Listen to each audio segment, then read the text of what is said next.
Hola amigas y amigos que nos siguen en este canal, es un placer estar con ustedes nuevamente. Sean todos muy bienvenidos a este nuevo curso introductorio de modelado y simulación. Para empezar, es conveniente hablar de las entidades de la mecánica clásica, a las que hace referencia la portada de este video. Tales entidades de la mecánica clásica son el tiempo, el espacio, la masa y la energía. Estas son 4 componentes del universo mecánico que vamos a estar analizando en esta primera parte del curso, y nos servirán para describir fenómenos físicos de nuestro interés. En particular, comenzaremos por modelar sistemas mecánicos, desde luego. Estos sistemas mecánicos se encuentran descritos, la famosa mecánica clásica, por las leyes de Newton. Entonces, dentro de estas leyes de Newton, pues tenemos la ley de la gravitación universal, por ejemplo, donde nos dice que la fuerza que existe entre dos masas, como se atraen, pues es proporcional a la multiplicación o producto de las masas entre el cuadrado de las distancias. Esta es una ley clásica, y esta ley pues sirve, entre otras cosas, para describir el movimiento de los astros. Asimismo, pues tenemos las 3 leyes de Newton, que se utilizan pues ya más propiamente para modelar sistemas no astronómicos, es decir, sistemas que se encuentran en el planeta Tierra, por ejemplo, como son las máquinas y sistemas mecánicos en general. Pues ahí tendríamos las famosas 3 leyes de Newton. Ok, quizás estemos familiarizados con el enunciado de la ley de la inercia, que nos dice que cualquier partícula, aquí ya estamos incluyendo este concepto fundamental que es la masa, forma partículas. Una partícula es un punto con masa, es decir, consideramos que no tiene volumen, no tiene distribución, pero toda la masa se encuentra concentrada en ese punto. Es lo que conocemos como partícula. Y quizás a todos nos resulta familiar el enunciado de la ley de la inercia, bueno, por lo menos si estamos viendo este video, que dice que toda partícula tiende a permanecer en reposo o en movimiento rectilíneo constante. Es decir, si nuestra partícula ya se va moviendo con una velocidad constante, pues en línea recta, por supuesto, aquí ya lleva una velocidad constante, ninguna fuerza actúa sobre ella. La única forma de alterar que esta partícula cambie de trayectoria o se detenga, o la única forma de mover una partícula que está en reposo, aquí no hay velocidad, aquí en este caso estaríamos pensando que la velocidad es igual a 0, la única forma de cambiarlas de estado, de movimiento, pues es por medio de una fuerza externa. Entonces eso es lo que nos dice la ley de la inercia, y en términos de esta ley de la inercia es que se define precisamente este concepto de la masa. Entonces no voy a apuntar aquí el enunciado como tal, pero vamos a apuntarlo en forma simbólica, en forma de ecuación. Entonces para hacer esto necesitamos definir el momento o la cantidad de movimiento que tiene una partícula, y entonces definimos este vector que se llama cantidad de movimiento o momentum, y pues es solo el producto de la masa de la partícula por la velocidad que lleva. Entonces lo que nos dice esta ley de la inercia es que básicamente, si las fuerzas externas que actúan sobre una partícula son 0, vamos a decirlo así, si la suma de fuerzas que actúan sobre la partícula es igual a 0, es decir, no hay fuerzas o hay fuerzas que se cancelan entre sí, podríamos pensar en esta partícula que está en movimiento, que hay una fuerza actuando en esta dirección con cierta magnitud, pero hay exactamente una fuerza con la dirección contraria sobre la misma línea de acción y de la misma magnitud. Entonces se cancelan la suma vectorial de estas fuerzas, digamos F1 y F2 serían iguales a 0. Entonces, si el efecto total es que la suma de fuerzas que actúan sobre una partícula es 0, entonces este momentum permanece constante. Para decirlo de esa forma, pues esto implica que este momentum es constante. Entonces, esto generaliza la ley de la inercia sin referirnos al enunciado. El enunciado pues no nos dice mucho acerca de los símbolos, pero vamos a pensar que efectivamente tenemos este caso donde la velocidad de la partícula pues es en efecto es 0. Esta partícula se encuentra en reposo. Entonces, ¿cuál será el vector? ¿Cuál será su cantidad de movimiento o su famoso momentum? Pues en este caso es su masa. Aquí pensemos que la masa de esta partícula es m minúscula y pues sería m por 0. Esto nos da 0 y el 0 desde luego pues es una constante. Entonces la única forma de que esta partícula pase a moverse es que nosotros le apliquemos una fuerza externa. Mientras no le apliquemos fuerza externa, esta partícula se va a quedar pues en reposo. Si la velocidad es igual a 0, vamos a llamarle reposo. Por otra parte, si nuestra partícula ya lleva una velocidad constante, imaginémosla en movimiento, digamos hacia la derecha, lleva una velocidad, pero esta velocidad no es 0, pero es constante. Se va moviendo hacia la derecha conforme pasa el tiempo. A la misma velocidad recorre distancias iguales en tiempos iguales. Entonces la velocidad es una constante y su masa es la masa m. Por lo tanto, en este caso, su cantidad de movimiento o su momentum, su vector de momentum, pues es igual a la masa, que es una constante por ser una partícula, por esta velocidad, que es una constante. Entonces, constante por constante, pues también da constante. Ahí no hay problema. Entonces, la ley de Newton, la ley de la inercia, define precisamente eso.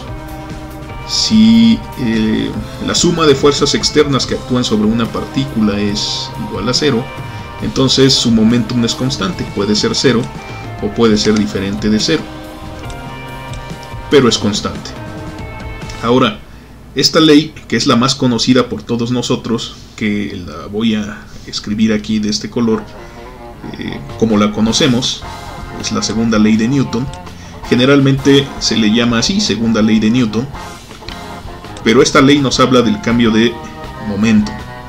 Entonces, nosotros la conocemos enunciada simplemente como la suma de fuerzas que actúan sobre una partícula en un momento dado es igual a la masa de la partícula por la aceleración, siendo la aceleración la derivada de la velocidad. Entonces aquí vamos a poner simple y sencillamente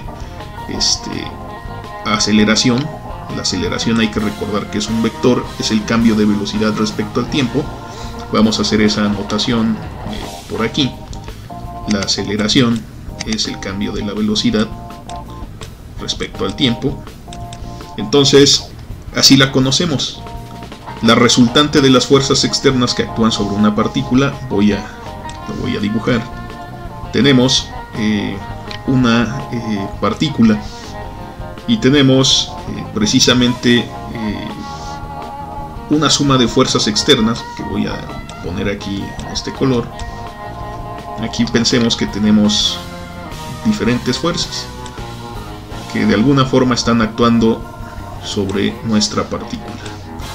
Desde luego, estas fuerzas se suman vectorialmente y van a dar una resultante. En este caso, vamos a pensar por la forma del dibujo que la resultante está distribuida de este lado.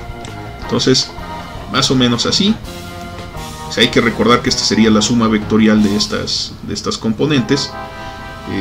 Vamos a pensar que esta es la fuerza resultante. Esta sería la famosa suma de fuerzas. La fuerza es igual al producto de la masa por la aceleración. Ok, entonces aquí tenemos una partícula con masa m. sobre la cual actúan tres fuerzas distintas, en este caso para el ejemplo, y esta es la resultante. Eso quiere decir que la suma de fuerzas es la suma vectorial entre F1 más F2 más F3 en este ejemplo del dibujo, y dado que la masa pues la tenemos aquí, es constante, entonces esta fuerza resultante va a provocar una aceleración, pero esa aceleración va a estar dada en la misma dirección de la fuerza resultante. Entonces depende de la masa, que tanto se acelera. Entre más grande sea la masa, más fuerza se requiere para acelerarla. Entonces esa aceleración vamos a imaginárnosla, de hecho también es otro vector, en este caso pues va a tener la misma dirección que la fuerza resultante. Entonces vamos a pensar que en este caso la masa es mayor que la unidad, por lo que sale más chiquito este vector de aceleración, pero tiene la misma dirección que la fuerza resultante. Entonces de esta forma la fuerza, o sea, provoca un cambio en la velocidad, provoca una aceleración, vaya. Entonces tenemos esta situación, pero bueno, ¿cómo se relaciona esto con el vector de momentum, la famosa cantidad de movimiento? La idea es la siguiente.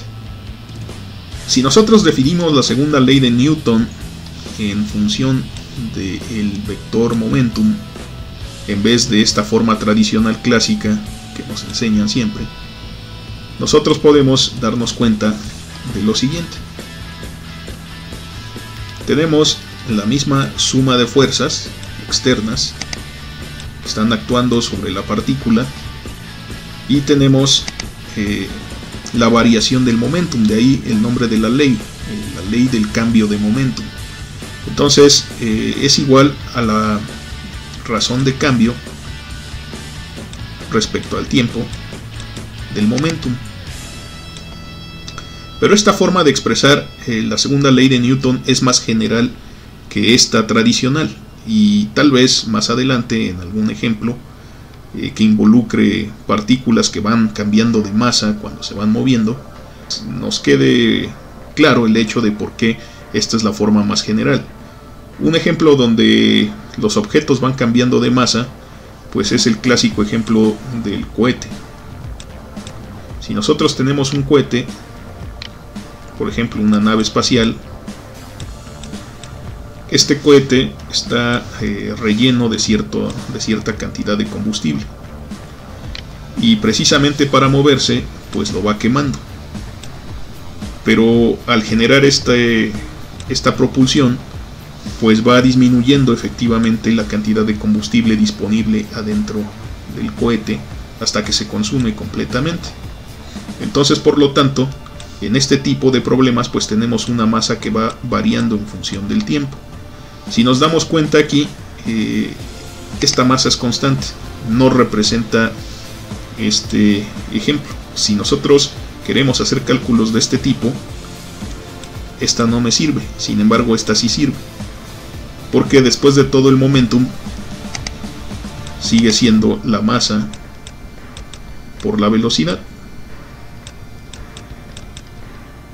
y entonces pues habría que aplicar la regla del producto de estas dos cantidades. Pero bueno, entonces si aquí reemplazamos, para no hacer el cuento tan largo, pues nos estamos dando cuenta que la derivada respecto al tiempo del momentum es la derivada respecto al tiempo de m por v. En el caso tradicional, v es la velocidad, pero la masa es constante. Entonces, si nosotros desarrollamos esta parte de la derecha, nos queda aquí la misma resultante en las fuerzas, y pues si la masa es constante, que son los ejemplos que vamos a ver al principio, la podemos pues pasar por fuera, sale de la derivada sin problema, y la derivada de la velocidad pues es la aceleración. De esa forma es como nos queda que es la masa por la aceleración, como nosotros conocemos esta segunda ley de Newton, pero en realidad está hablando de algo más profundo, del cambio de momentum, y aquí quizás me faltó anotar el cambio de momentum respecto al tiempo. Entonces, si nos damos cuenta, al estar hablando de velocidades, al estar hablando de razones de cambio respecto al tiempo, no solo estamos relacionando aquí el concepto de la masa, que es uno de los 4 componentes o pilares de nuestro universo mecánico, sino también hemos estado hablando ahorita ya del tiempo. Y si nosotros somos todavía más estrictos, nos daríamos cuenta que el cambio, o sea, la velocidad, es la razón de cambio de la posición. Entonces tenemos que la velocidad es la razón de cambio del vector de posición, aquí lo voy a poner con la letra R minúscula, y por lo tanto la aceleración es la segunda derivada de la posición respecto al tiempo. Desde luego esto se ve en cursos de física, mecánica de la partícula, por ejemplo, cursos básicos, y aquí estamos recapitulando para calcular ciertos modelos. Sin embargo, R es la posición. Entonces, si nosotros tenemos una partícula con una masa m, sobre la cual pues van a actuar ciertas fuerzas, y desde luego va a desarrollar alguna aceleración, y quizás pues lleve una velocidad inicial, etcétera, etcétera, nosotros tenemos que localizar su posición respecto a un sistema de referencia. Y en general pues va a tener una posición en el espacio tridimensional. Entonces ese vector de posición para nosotros es el vector R. Y entonces estamos aquí nuevamente notando que ya hicimos uso también del concepto del espacio.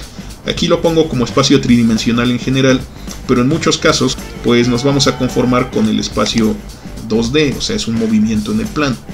Eso no debe sorprendernos. Muchos mecanismos que se diseñan en la ingeniería se mueven solamente en 2 dimensiones.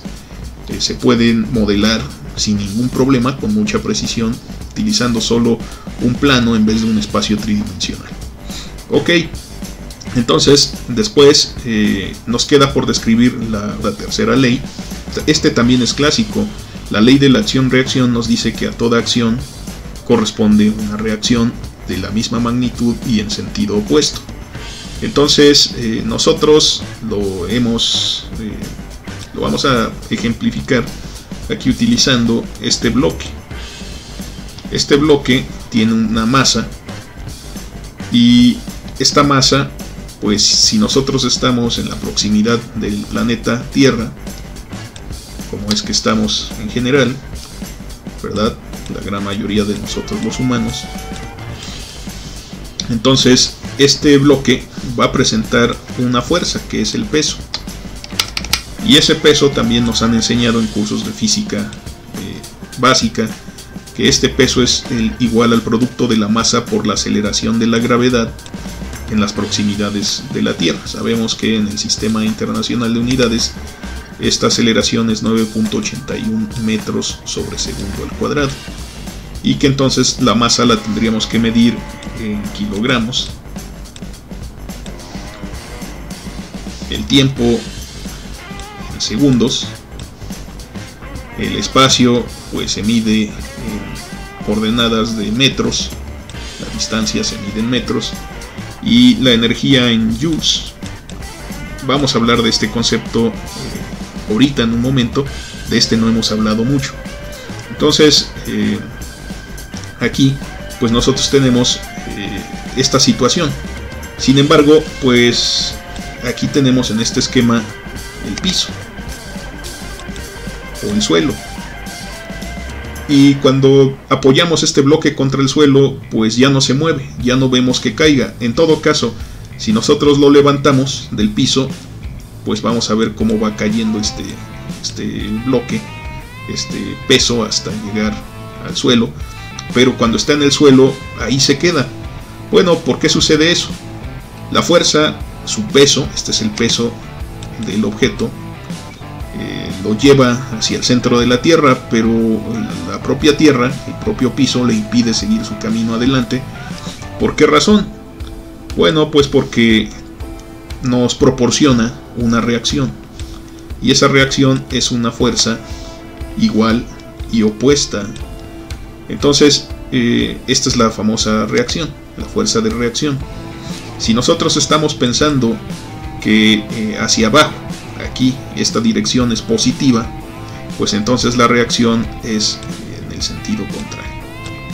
Entonces tiene la misma magnitud, pero en sentido contrario.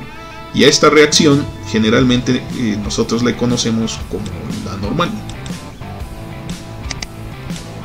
Es así que cuando tenemos, digamos, un problema con un plano inclinado, generalmente lo que hacemos es representar nuestro bloque de masa, y aquí la normal es distinta, es perpendicular a esta superficie y no hacia el peso.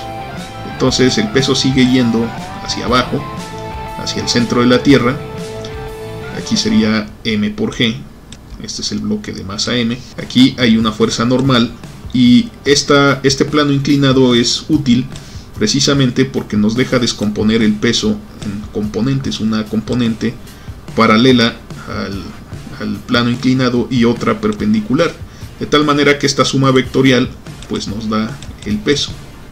Y así es como nosotros vemos que las fuerzas están en equilibrio respecto a la superficie del plano, pero no respecto a la dirección paralela. Si nosotros dejamos este bloque en condiciones ideales, pues se va a caer debido a esta componente de fuerza paralela al plano inclinado. Entonces aquí hemos utilizado pues la idea de la ley de la acción y reacción. Entonces, con la ley de la inercia, la ley del cambio de la cantidad de movimiento respecto al tiempo, la ley de acción-reacción y la ley de la gravitación universal, es que se pueden describir fenómenos astronómicos muy complicados, como el movimiento de los planetas. De hecho, en este curso, en alguno de los siguientes videos, vamos a explicar cómo es que la órbita de los astros respecto al Sol, por ejemplo, aquí pensemos que solo hay una luna y solo el Sol, que es un sistema solar donde solamente existe un objeto, la luna, y en el centro existe el Sol. Vamos a demostrar a grosso modo que la trayectoria de la luna son elipses alrededor del Sol. Bueno, la trayectoria de un planeta, solamente que aquí dibujé la luna. Entonces, ese tipo de fenómenos son en los que Newton se interesaba, y pues le sirvieron de motivación para pues explicar la naturaleza del universo. Entonces, al menos en términos de la mecánica clásica, del universo mecánico. Entonces, aquí nos falta por hablar del concepto de la energía. El concepto de la energía también es muy interesante, y la energía se define como la capacidad de realizar trabajo. En mecánica, el trabajo pues se define como una fuerza actuando a lo largo de una distancia. Entonces hay pues muchos detalles que hablar acerca de la energía. Es un concepto muy útil, pero básicamente para motivar el concepto de energía, nosotros vemos aquí en nuestra discusión de partículas clásicas, pues que si nosotros tenemos una partícula con ciertas velocidades, tenemos en general la forma de definir su energía cinética. Entonces, siempre que una partícula se va moviendo, aquí tenemos nuestra partícula con masa m, que se va moviendo en alguna dirección con alguna cierta velocidad. Esta partícula tiene una energía asociada, una energía cinética. Entonces vamos a ponerle así, energía cinética. Luego, más adelante, vamos a utilizar en este curso la T mayúscula para denotar a la energía cinética. Y en este caso, pues es un medio de la masa por la magnitud de esta velocidad. La energía es una cantidad escalar. Entonces aquí pues vamos a requerir calcular la magnitud de esta velocidad y elevarla al cuadrado. Esto se llama rapidez. La rapidez no es otra cosa sino solamente la magnitud del vector velocidad. Entonces esta es la rapidez. Así que cualquier partícula que esté moviéndose lleva una velocidad, y en términos de esa velocidad tiene una energía de movimiento, la famosa energía cinética.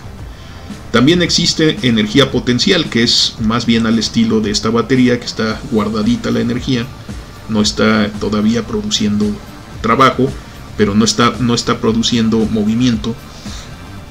Y el primer concepto que vamos a pensar, pues es que en la vecindad de un cuerpo muy masivo, como puede ser una estrella, un planeta o un satélite, pues existe una fuerza de gravedad. Aquí en este caso la Luna pues tendrá su fuerza de gravedad, su campo gravitacional más bien, dirigido hacia su centro. Y en función de nosotros tener una partícula, digamos este bloque, y elevarlo, alejarlo de la superficie lunar, le vamos a estar asignando diferentes cantidades de energía potencial. Por ejemplo, aquí U1 está relacionada con la altura que tiene esta partícula, y U2 está relacionada con la altura que tiene la misma partícula, pero pues cuando la desplazamos todavía más lejos. Entonces pues aquí sabemos que la energía potencial U2 pues va a ser mayor cuando la partícula pues incrementa su altura respecto al suelo, en este caso el suelo de la Luna. Y entonces vamos a tener en general este tipo de situación. Vamos a darnos cuenta que la energía potencial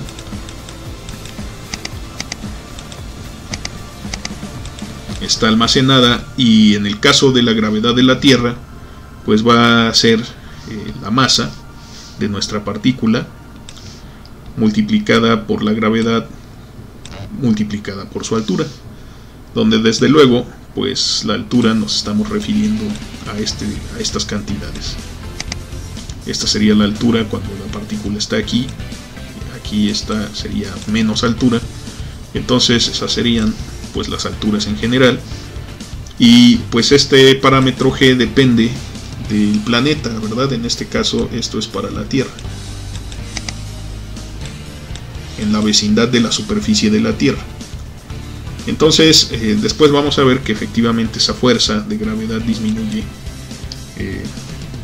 en función del cuadrado. Bueno, no lo vamos a ver, le vamos a creer a Newton, esta es una de las leyes universales.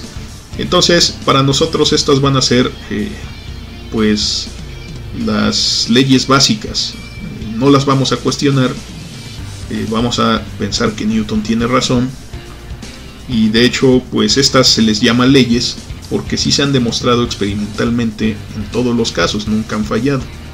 Entonces no se conoce un caso en el que no fallen, desde cierto punto de vista, claro. Porque también recordaremos que algunos años después, bastantes años después por cierto, hubo otro científico muy famoso que también estudió estos fenómenos del universo, llamado Albert Einstein. Y aunque no es objeto de este curso estudiar la teoría de la relatividad de Einstein, Einstein complementa las leyes de Newton y les agrega términos adicionales y la vuelve pues todavía más general. Su física es más elegante, pero en ese sentido el problema de la física de Einstein es que para que empiecen a aparecer los fenómenos de los que él nos habla, nuestras partículas tienen que moverse en velocidades muy altas. Estas velocidades son muy grandes y son fracciones de la velocidad de la luz.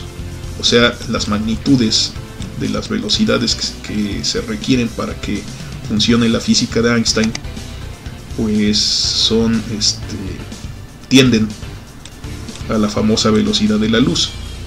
Y es ahí donde Einstein nos dice que la energía es igual o sea, la energía contenida en la masa es igual a la masa por la velocidad de la luz al cuadrado. Es la ecuación más famosa de la física, debida a Albert Einstein, y si nos damos cuenta se parece mucho a la expresión de la energía cinética. Es una masa por una velocidad al cuadrado. En este caso c es la velocidad de la luz, que es una constante de 300.000 kilómetros por segundo. Entonces es una velocidad gigantesca. Entonces solamente así empiezan a aparecer términos relativistas, y se teoriza que ahí ya no se cumplen como tal las ecuaciones de Newton, es decir, que las leyes de Newton pues contribuyen ya muy poco a esos efectos. Entonces sin embargo, a bajas velocidades los términos relativistas de Einstein no contribuyen realmente al movimiento, y pues únicamente nos quedamos con las famosas leyes de Newton, que explican bien todas las máquinas que hemos desarrollado para aplicaciones terrestres, para aplicaciones terrenales. Para Einstein, el tiempo y el espacio son una misma cosa, es decir, que él define lo que se conoce como espacio-tiempo. Para Einstein, el espacio-tiempo es una sola cosa, no son cosas separadas, de alguna forma son equivalentes. Y lo mismo que la masa y la energía.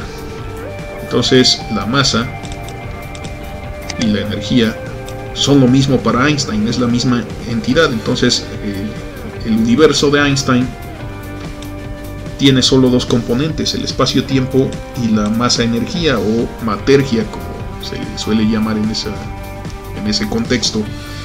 Sin embargo, para Newton existen cuatro entidades bien separadas, es decir, que son independientes entre sí. Para Newton el tiempo y el espacio son cosas distintas, y la masa y la energía son cosas distintas. Entonces nos vamos a quedar en el enfoque newtoniano, y vamos a dejar el enfoque de Einstein para los físicos, y nos vamos a quedar con el enfoque newtoniano para la ingeniería. Muy bien, entonces vamos a continuar con este ejemplo, que es un péndulo simple. Es un sistema muy sencillo, seguramente todos lo hemos visto. Es lo que está colgando en los relojes, generalmente en los relojes antiguos, aquellos relojes que eran de cuerda, y pues ahora ya únicamente están de adorno en la mayoría de ellos, puesto que son eléctricos. Pero pues en la antigüedad era importante este péndulo para medir el tiempo específicamente, y vamos a ver a continuación por qué es cuando lleguemos al resultado. Tenemos que modelar este péndulo simple, y por modelar pues vamos a obtener una ecuación diferencial. Entonces en este caso, para nosotros un modelo es lo mismo que una ecuación diferencial, que modela el comportamiento de un mecanismo o de un sistema. En este caso pues describe su movimiento. Si nosotros tenemos este péndulo, aquí nosotros podemos ver que está pues colgado del techo y forma un ángulo θ respecto a la vertical. Aquí nosotros estamos también viendo que tenemos la aceleración de la gravedad de la Tierra apuntando en la dirección contraria del eje Y. Aquí nosotros previamente ya puse un sistema de referencia. Este es el eje X, este sería el eje Y, y aquí tenemos al origen del sistema, exactamente en el punto de anclaje del péndulo. Entonces pues nosotros estamos viendo que la gravedad apunta hacia abajo, es decir, en dirección contraria del eje Y. Y pues la experiencia nos dice que si nosotros llevamos al péndulo a esta posición y lo soltamos, pues va a oscilar, va a ir hacia adelante, va a llegar a cierta altura y después se va a regresar y va a estar ahí oscilando, exhibiendo esas famosas pendulaciones. Entonces nosotros pues vamos a ver cómo modelar el movimiento de este sistema, y nos podemos dar cuenta por simple observación que la variable que va a cambiar la única variable de este sistema es la que va a cambiar con el tiempo, es el ángulo θ. Entonces aquí nosotros vamos a decir que esta variable de movimiento pues es el ángulo θ, es una función del tiempo. Esto es importante. De esa forma nuestro modelo, nuestra ecuación diferencial, es una ecuación diferencial en la variable θ. Para obtener esta ecuación diferencial, nosotros tenemos primero que nada hacer una descripción cinemática. La descripción cinemática es una descripción del movimiento de este mecanismo, de este sistema llamado péndulo simple. Pero aquí no nos vamos a preocupar por las fuerzas que provocan este movimiento, simple y sencillamente vamos a describir todo en términos de posiciones, velocidades y aceleraciones. Entonces lo primero que tenemos que hacer es definir la posición de las partículas. Entonces, como no nos estamos preocupando ahorita por las fuerzas que producen el movimiento, pues todavía no consideramos esta segunda ley de Newton. Sin embargo, pues empezamos a ver que este sistema se va a mover en el tiempo. Estamos viendo aquí ya la influencia del tiempo, y al requerir hacer esa descripción de la posición, la velocidad y la aceleración, estos son conceptos que están relacionados con el espacio y con el tiempo a la vez, puesto que la posición es un concepto meramente espacial, pero la velocidad y la aceleración son conceptos de cambio de posición y cambio de velocidad respecto al tiempo. Entonces ya se están relacionando estas dos cantidades. Ok, además, pues nuestra partícula tiene cierta masa. Aquí vemos que va a entrar este concepto del universo mecánico descrito por las leyes de Newton. Y pues este concepto de la energía en esta ocasión no va a aparecer explícitamente. Si nosotros aplicamos directamente las leyes de Newton, el concepto de la energía no aparece tal cual. Sin embargo, está implícito. Entonces, más adelante lo vamos a utilizar para desarrollar modelos de una forma un poco más sencilla que con las leyes de Newton. Vamos a ver que las leyes de Newton, aunque son generales, no siempre son el camino más fácil. Ok, entonces, primero que nada, para definir la posición necesitamos un sistema de referencia. Yo aquí ya lo acomodé de tal manera que el origen esté en este punto de la articulación del péndulo, es decir, donde el péndulo está ensamblado con el techo. Y aquí pues el eje X es horizontal y el eje Y pues es vertical como de costumbre. Y bueno, vamos a aquí ya tenemos una descripción de lo que significan nuestras variables. Y pues ahora vamos a establecer la posición de esta partícula. Esta es la única partícula que tenemos en este caso. Y pues vamos a darnos cuenta que la posición de esa partícula está dada por este vector. Entonces este vector pues tiene componentes tanto en X como en Y. Utilizando trigonometría básica podemos ver lo siguiente. Mientras que este cateto opuesto pues es igual a L seno de teta. Entonces aquí tenemos estas magnitudes, son distancias, pero si las coleccionamos en un vector, al que vamos a llamar desde luego vector de posición, R, pues es el siguiente vector.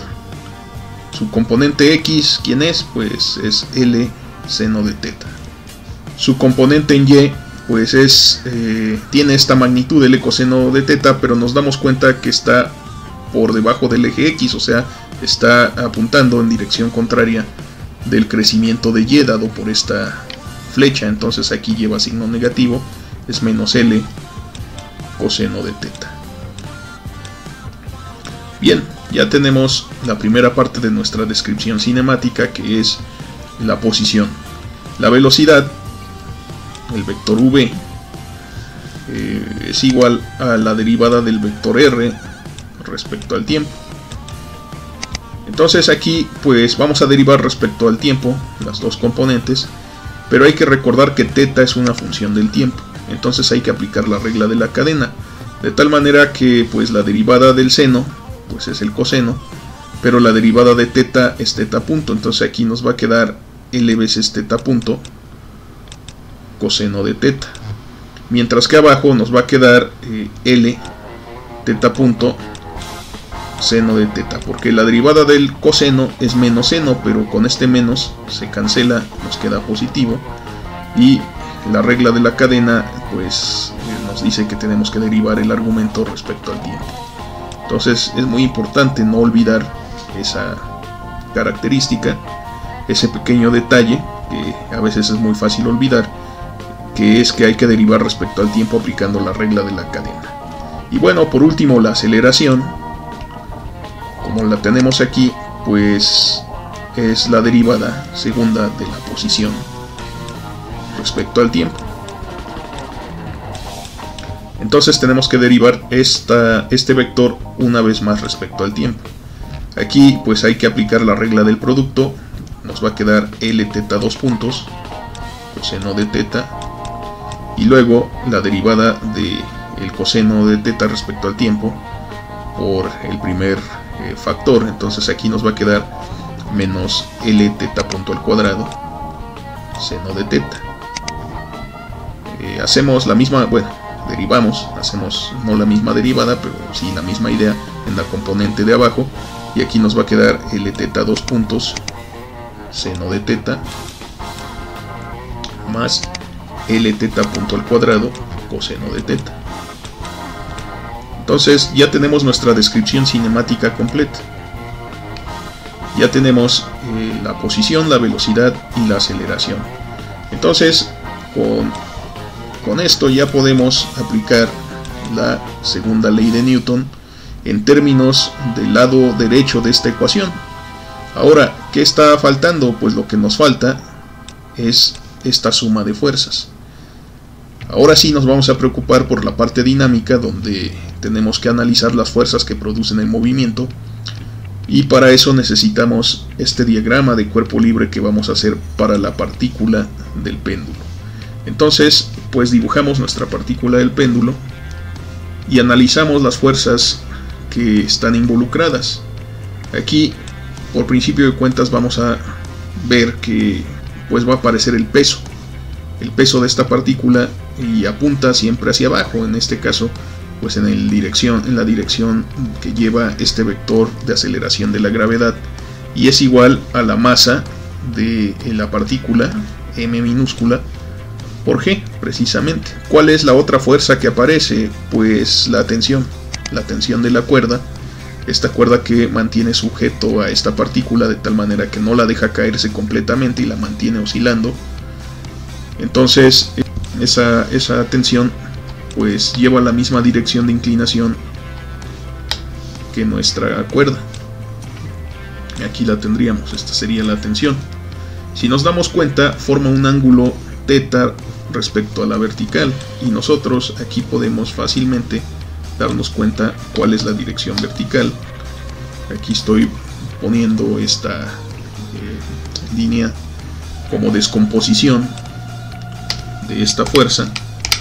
Entonces la vamos a descomponer en sus componentes rectangulares. Esa es la idea.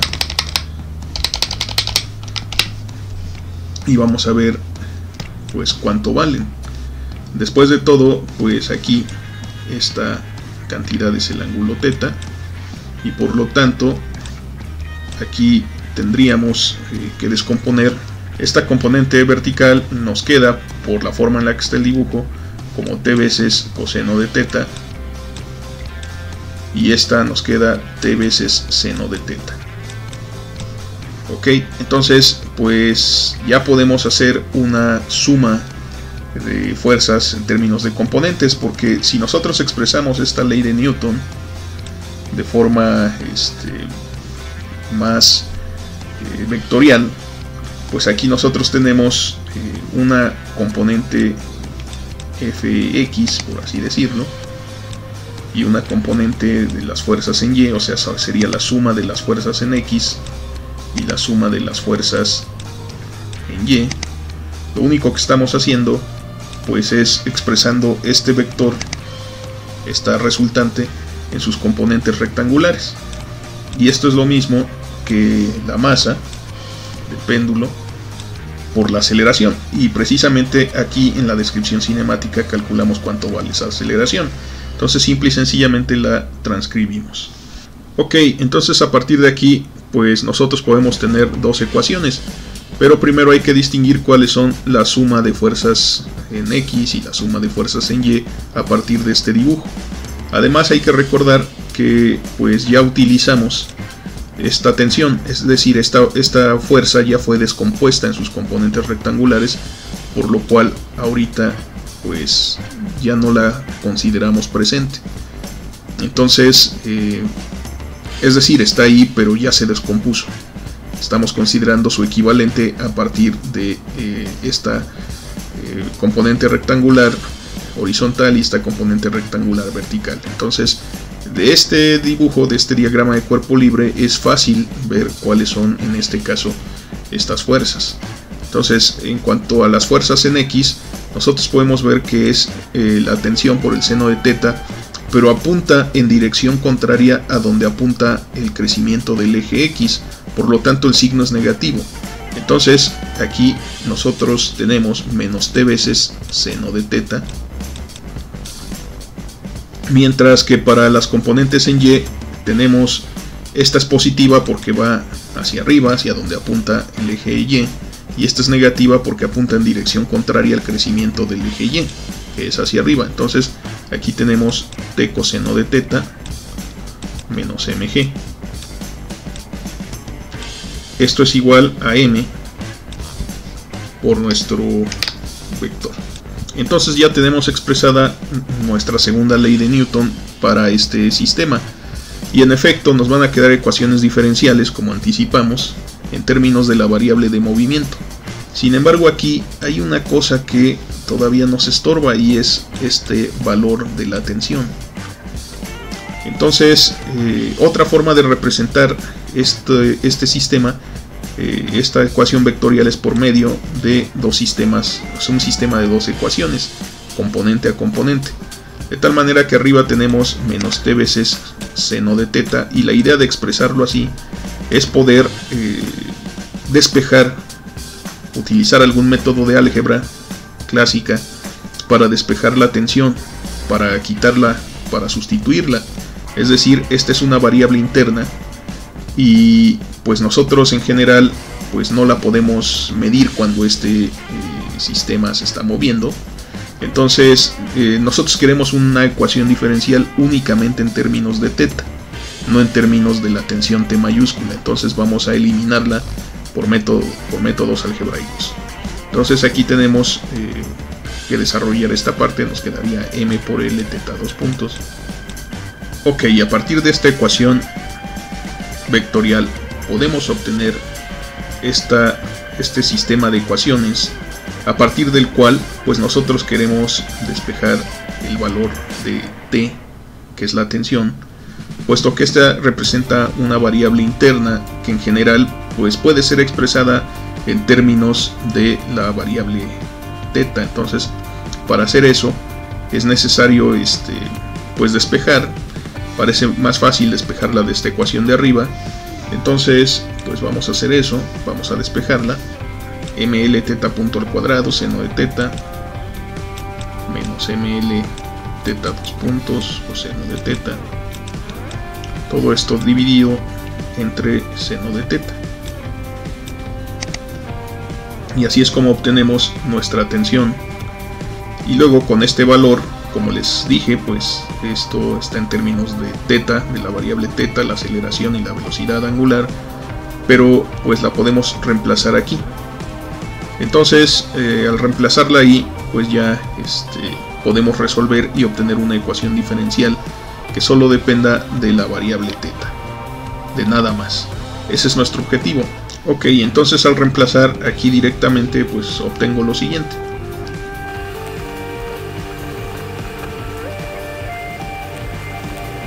Ok, queda esta ecuación básicamente, y nos podemos dar cuenta rápidamente que pues podemos cancelar las masas porque aparecen como factor en todos los términos.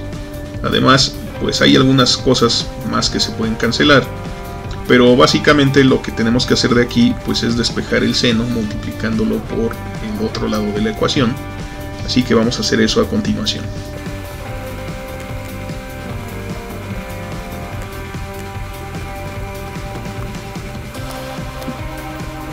Ok, con esta ecuación pues también nos podemos dar cuenta que podemos eliminar dos términos, porque por un lado tenemos este término que está del lado izquierdo del signo igual. Esto es igual a todo esto, es decir, esta parte es la que va aquí. Entonces pues nos damos cuenta que también aparece aquí, es exactamente el mismo término, pero aparecen con el mismo signo del distinto lado de la igualdad, entonces pues se cancelan, y eso simplifica bastante las cosas, porque pues lo que queda a partir de aquí son estos términos nada más, menos L teta 2 puntos coseno cuadrado de teta menos G seno de teta igual a L teta 2 puntos seno cuadrado de teta. Entonces lo que vamos a hacer a partir de aquí pues es despejar estos términos hacia el lado derecho de la ecuación, y entonces de este lado nos va a quedar un 0, es decir que 0 es igual a lo siguiente. Ok, entonces pues ya prácticamente tenemos resuelta nuestra ecuación, y si nos damos cuenta aquí pues se forma una identidad de Pitágoras, es decir, podemos factorizar el L y el teta 2 puntos y nos queda seno cuadrado de teta más coseno cuadrado de teta, todo esto más G por seno de teta. Y pues sabemos por trigonometría que este término dentro del paréntesis pues equivale a 1, entonces 1 por lo que sea pues queda lo que sea, ¿verdad? Así que aquí obtenemos L teta 2 puntos más G seno de teta, pero hay que recordar que todo esto es igual a 0, entonces no importa de qué lado escriba el 0, es igual a 0, entonces podemos incluso todavía más dividir entre L, y queda teta 2 puntos más G sobre L seno de teta igual a 0. Y entonces esta es la que nosotros reconocemos como la ecuación diferencial que gobierna el movimiento del péndulo. Así que, pues dicho de otra forma, este es el modelo. Este es el modelo dinámico del péndulo simple. Entonces es una ecuación diferencial escrita en la variable de movimiento, en la que las fuerzas internas como la tensión pues no deben influir, desaparecen. Entonces básicamente ¿qué hacemos? Pues dividimos la segunda ley de Newton en su parte izquierda, para lo cual necesitamos hacer el análisis del diagrama de cuerpo libre, y la parte derecha de la ley de Newton la descubrimos a través de hacer la descripción cinemática en función del dibujo o del esquema que se nos presenta desde el principio. Entonces aquí hemos utilizado efectivamente estos conceptos de los que consta el universo de Newton, de los que hablamos en la primera parte de este video, con excepción de la energía. Esta parece todavía no estar explícitamente relacionada con lo que acabamos de hacer, con la obtención de este modelo, pero desde luego está implícita, es decir, está por aquí incluida en algún lado, y más adelante nos vamos a dar cuenta cómo la podemos utilizar, dónde la podemos descubrir, pero está aquí presente. Entonces, de hecho, si nosotros resolvemos esta ecuación diferencial, nos vamos a dar cuenta que pues el ángulo teta en función del tiempo exhibe oscilaciones, y las oscilaciones son simétricas de tal manera que siempre alcanza la misma altura en condiciones ideales de un lado que del otro. Entonces eso es una consecuencia de la propiedad que tiene la energía de conservarse. Hay que recordar que la energía no se crea ni se destruye, solo se transforma, aunque esa ley pues no le corresponde a Newton. Esa la descubrió otro científico llamado, apellidado Lavoisier. Entonces esos conceptos de la energía son posteriores a Newton, pero Newton sin duda sienta las bases para realizar este análisis y descubrir este concepto tan importante de la energía. Bueno, espero que este video les haya gustado y que les haya sido de utilidad. Ya saben, amigos, no se olviden de suscribirse y de darle like a este canal, eso me ayuda mucho a seguir haciendo nuevos videos, nos ayuda a seguir haciendo que este canal crezca. Entonces, cuídense mucho y hasta la próxima.